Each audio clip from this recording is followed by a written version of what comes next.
Yes, people. How's everyone doing? Hope everyone is doing well. That was good, wasn't it? Proper enjoyed that game. That was a great game of football. Especially well, from a Leeds perspective, that was brilliant. I really enjoyed that one. We look excellent. There will be some tactical breakdowns coming. I'm going to do an Aronson video because there's a lot of contrasting thoughts on Brendan Aronson. I'm going to do a video on him.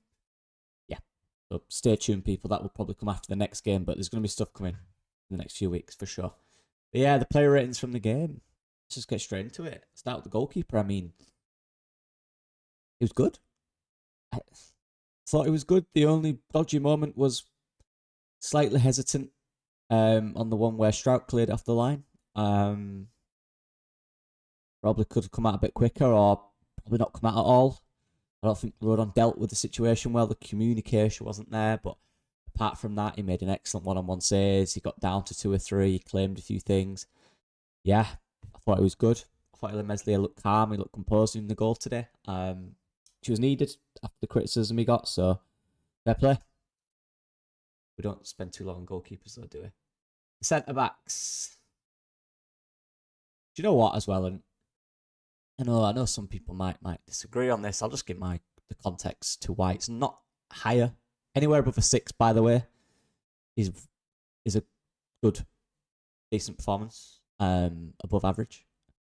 And I thought these two again consistently this season have, for the most part, been above that, and they were again. They were brilliant. Look, I don't think they did.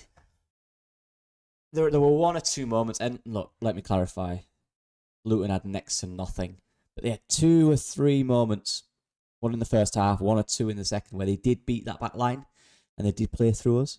Apart from that, I thought generally speaking, these two, the forward impetus in their game now, that decision, that passing decision, that or whether to drive, pass selection, positional awareness on the ball is so good.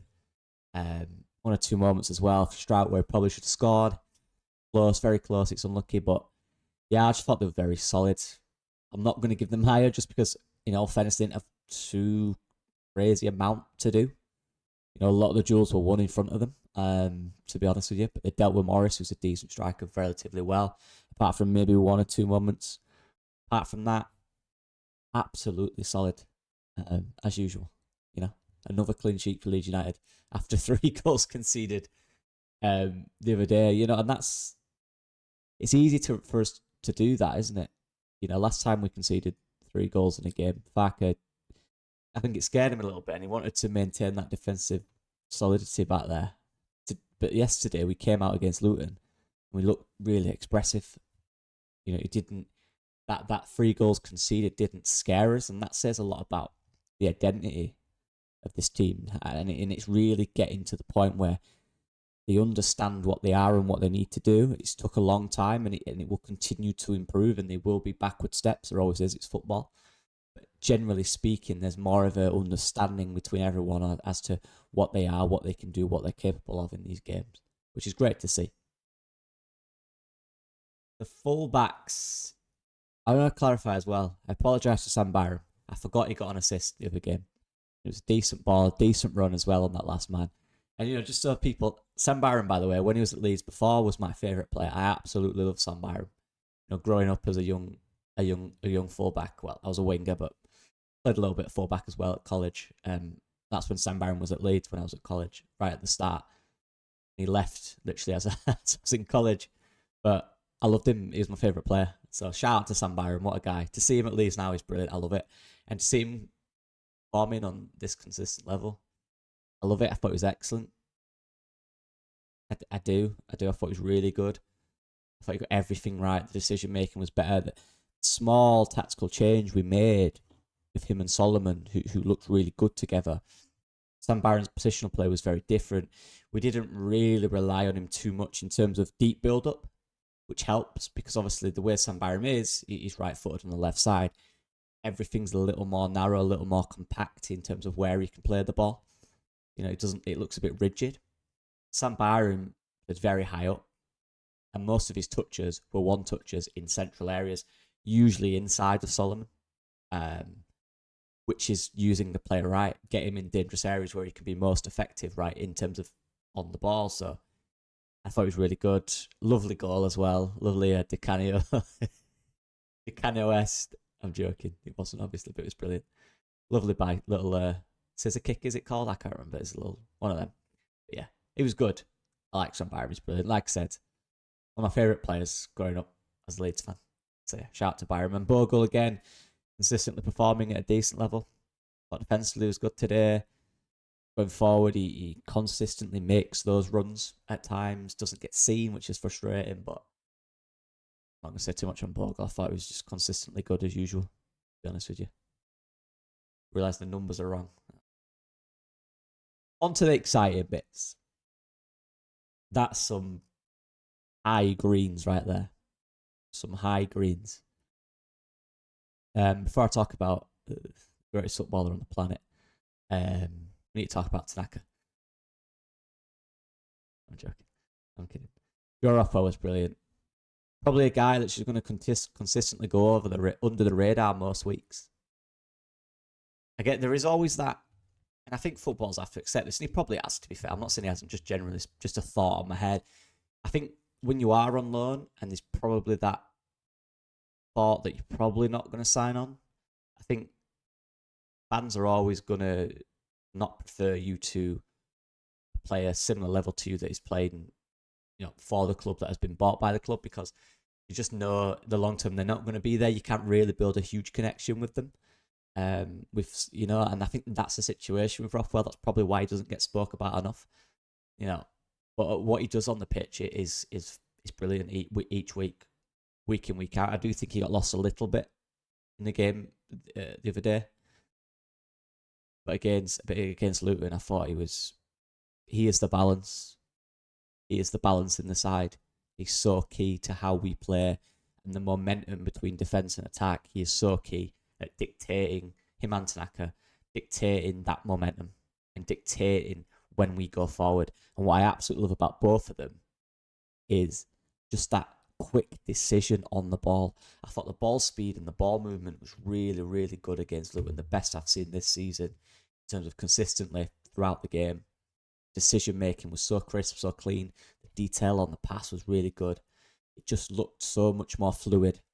And that is dictated, on the most part, by Tanaka and Rothwell.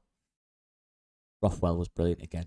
Like I said, he's just that real balance in the side that connects everything together and dictates when we go forward, and I absolutely love it.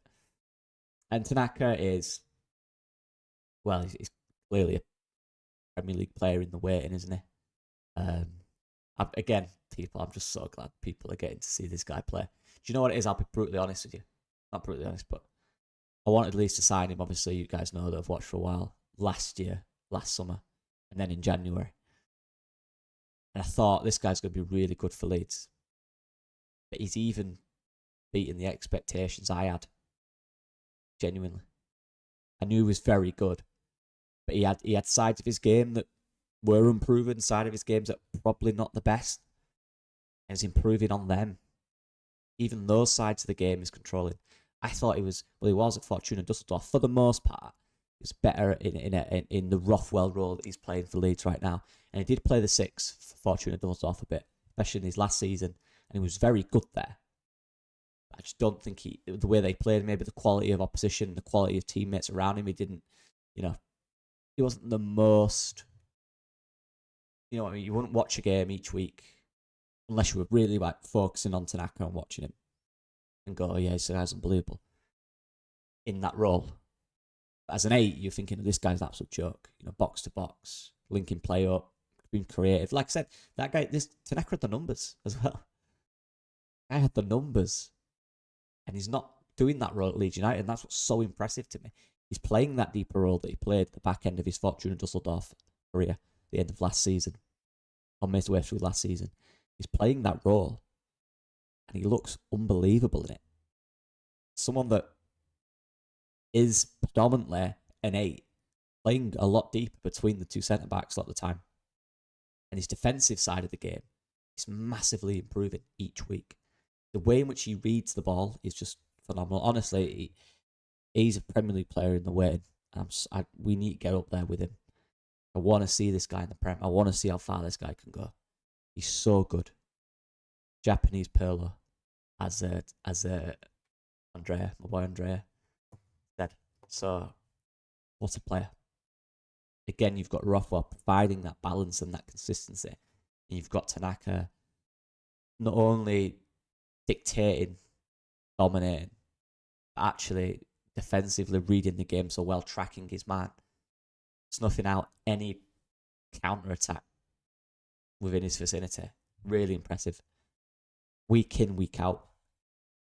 Really impressive. The forwards, the two wingers, you know, if Faka made a change, and look, I said, speaking to John Andrea in the chat, I said, look, if I were Dan James, and this is from the player's perspective, by the way, I'd be fuming if I were Dan James. I would be. I personally would be. I'd be proper annoyed. But it made sense. The way Farke said it in his presser after, the way which they set up, it made sense to play Nonto. Felt there'd be a lack of space. We could exploit them more by getting the ball between the midfield and the back line and finding those spaces between fullbacks and centre backs and really exploiting it that way through build up. Players, wingers coming deep and players pushing beyond, like Aronson did, for example, the fullbacks pushing inside, creating overloads. And we did that. But from Dan James, I bet it was absolutely fuming. I'll just move that. You know? And that's the life of football. Sometimes you can play unbelievably well and tactically you want to change things around, and this is where you have to sacrifice. That's where you're part of the team. You know? But he came on and did his bit. But for these two, Nonto came in. I thought it was brilliant. It was really good. And this is, you guys know I have such a high standard of wingers. Honestly, they're kind of like, I'll criticise them. Not criticise them. I'm more critical of them because it's just something I've done wingers for years and years and years. I love it. I love looking at wingers. I was a winger. Proper deep diving into wingers and the way they play and the psychology behind being a winger and stuff like that. I think it's brilliant. I think it's so unique. Because their role is just completely different for me from anyone else in the team. They're almost like the new attackers, like the new number 9s. They generally, for the most part, if you look at leagues, they score and get involved in more goals than the number 9s. But yeah, they were both brilliant. It was Manor Solomon's best game. We'll talk about Nonto real quick. Like, there's just one thing missing from his game right now, and it's just that final product. It's not even the decision making. It's more just the two or three shots where just not connected with it right. You know what I mean? It's just them little sharpness bits at the end of the moves, but his movement off the ball is excellent. He's so good and quick and sharp at just finding a space. Really good at, and the angle in which he makes his runs makes it easy for a pass to be received from him as well. He works really hard in that final third to find something and create something. He's really good. There's just one or two times where he needs to do better with the final product. Apart from that, he looked really good. Manor Solomon, I thought it was his best game for Leeds. I know he scored 2 the other day, but I thought this was his best game. If people can't see it by now, then whatever. He looks sharper. Just his decision making, you know what I mean? I was saying weeks ago about he's hesitating on the ball. It's just allowing defenders to react quicker than him in terms of making that tackle, deciding to make that tackle before he can react to doing what he needs to do. He's so much less hesitant now in just a few weeks. You can see that. He looks more confident. His feet are quicker. His movement is sharper. He's got that burst of pace back. He looks sharp. He looks powerful. And he's still not there, by the way. There's still 1 or 2 levels to go up. What I absolutely love about Manor Solomon, and I get this, and I get why it can frustrate people, but he's a type of player who enjoys a 1-2 more than a 1v1 for me. You know what I mean? He'd love to pass and move. He loves to pass and move. As opposed to going 1v1, taking a man on. And that can frustrate me. I like wingers that are direct. You know? He can be direct, but he doesn't always do that. He prefers to cut inside his man, do a 1-2, then make a run in behind the fullback or behind the centre-back between the spaces. So he's getting sharper at doing that now, and it's looking dangerous. And on the rare occasion, he does do a 1-on-1. Rare occasion. On the rare occasion, he does do a 1-on-1. The decision is getting better. He's finding that space between him and the fullback. He looks sharper. Their fullback, by the way, went off at half-time. I don't know if it's an injury thing, but to me, I think he had him on toast 3 or 4 times. He looked very good. There's still a bit more to go. Weird that I'm giving him a similar rating to scoring 2, but he looks sharper, he looks more confident. Nonto, just to summarise, needs to take a few less touches at times, especially when he's 1v1 out wide. A few less touches. Really trust his pace and his raw ability to get past the defender. Just that final decision. But very good. The attackers, the two. I am going to do a video on Brendan Aronson probably after the next game. Please keep an eye out for that one. I'm going to watch the last few games and do a little breakdown of what's going on with him, because there's a lot of contrasting reports. Some people think he's brilliant. Some people genuinely think he's really bad. So I'm just going to analyse some of the games and give my personal preference and opinion on what's going on with him. But what I will say on Brendan Aronson, I'll give them both a 7. Similar for Perot, you know. People thought he wasn't good. I think you've got to really, really watch Joe Perot. I thought he was not really good. I thought he was decent against Luton. What we did, we found a way to make him effective. But what he did was, the movements he made and the things he did were very quick. He never really hung on to the ball. He never really lingered in a position. The movement was very quick. Look, every time Tanaka and Rothwell get the ball, or one of the fullbacks, Joe Perot makes a quick movement, receive it, but then gives it really quick, gives it to someone else, or creates space for someone else. He made the channel runs at times. And he's never going to be the quickest player. That's not him. I'm not going to criticise him for not being quick. That's just not who he is. But I thought he was effective and he got the goal again. Again, how many times? We keep saying that. And he's winning that number 9 battle at the moment. I thought he was good. People thought he was bad. I don't know, I disagree. I thought he was good. He was good for me. It's the things you might not see. It's the little things that he did, the little quick movements, the little quick decisions. Real little link-up stuff. Just finding good areas on the pitch. And Aronson, it's 2 sides to Aronson. I keep mentioning it, and it's exactly the same. And I'm not going to go into so much detail about Brendan Aronson, just simply because of, I'm going to do a video on him, and I want to really delve into his performance. But he is vital to this team, in my opinion. It's not perfect. And he's probably the most frustrating, and he's probably the player on the team that you have to be most patient with. Both the fans, himself, the players, and the manager. I think he's probably the biggest project, if you like, on the team. Is the one that is a guy who's had 2 bad years. Remember that. 2 bad years of football with very little ups from an outside perspective. In terms of on the pitch. Being a consistent performer. He's not really had that for 2 years. Criticised and battered by fans at both clubs he's been at. You know, probably lost a bit of his identity. Definitely lost a bit of his confidence. But what he's gained back, what he never really lost, is that heart and that desire, that intensity in his game. And that is something you cannot discredit. The end product and the decision making is very frustrating at times, I admit. But for me, it's something that the manager can see in him that he thinks he can improve. And I believe him. Although I will say, what I've already said, there is right to be critical of his decision making because it can be off, can be rushed. I do think there's a way in which this really works. For me, we still need another profile, an option, competition in that role in January. Different type of player maybe. What he brings. People ask what does he bring? I'm going to do a video on that. I'm going to delve into it. I like him a lot. And I'm going to stick with him. And I'm going to back him because I just see things there that I really like about Brendan Aronson. And I just think without him, we'll be a worse team. We might have more flair and more talent and more ballers, so to speak. You cannot sacrifice the work and actually the industry that he puts in. Not just hard work. It's not just running. I hate people who say, oh, running this, running that. Running is football. You have players that don't run, you don't win any game. I don't care how talented you are. You absolutely need people that are willing to run their backside off. Run more than anyone else. And he runs more than anyone else. There is a way in which around that we need to find the player that he was when he first came to the Premier League. Consistency, that decision making, that cleanness, that confidence. Because everything else for me is brilliant, and I'll do a video on that. But yeah. Ramazani and James, just two subs I wanted to mention. I know there's more subs, but the other guys, just did their thing. They didn't really. Nothing really to talk about them. Ramazani and James, though.